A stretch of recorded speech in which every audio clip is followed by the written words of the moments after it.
Mula nang matuto tayong magsalita, marami na tayong tanong. Bakit asul ang langit? Bakit kumukutitap ang mga bituin? Bakit nangyayari ang masasamang bagay? Saan tayo nagmula? Bakit namamatay ang tao? Ginagawa ng tao ang lahat para makahanap ng mga sagot. Sa ngayon, napakarami ng makukuhang impormasyon. Pero hindi pa rin nasasagot ang mahalagang tanong tungkol sa buhay, pagdurusa at kamatayan. Saan tayo makakakuha ng mga sagot? Paano kung ang sagot ay nasa Biblia lang pala?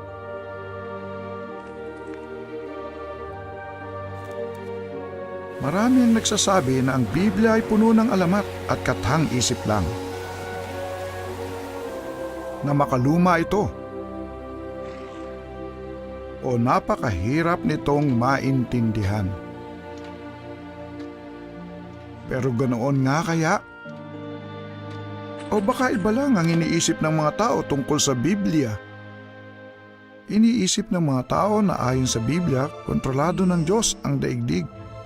Pero paano mangyayari yun? Napakagulo ng daigdig. Punong-puno ito ng pagdurusa, sakit at kamatayan, kahirapan at kalamidad. Imposibleng isang maibiging Diyos ang may kagagawan sa mga ito. Baka magulat ka sa sinasabi ng Biblia. Ayon dito, ang isa na masama ang kumukontrol sa buong mundo. Sa ibang salita, may isang masamang espiritu na nasa likod ng mga problema at siyang nagmamaniobra sa mga bagay-bagay. Kaya kahit anong gawin natin, hindi talaga kaya ng tao na lutasin ang mga problema sa daigdig.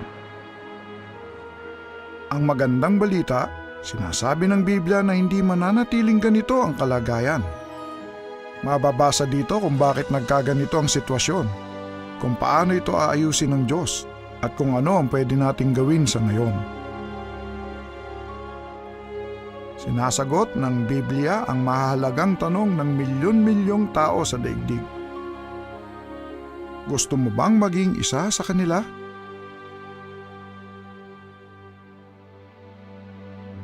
Handang tumulong sa iyo ang mga saksi ni Jehovah sa pag-aaral ng Biblia. Puna ng online request para sa pag-aaral ng Biblia at isang saksi ang pupunta sa iyo para pag-usapan ng Biblia sa oras at lugar na pwede ka.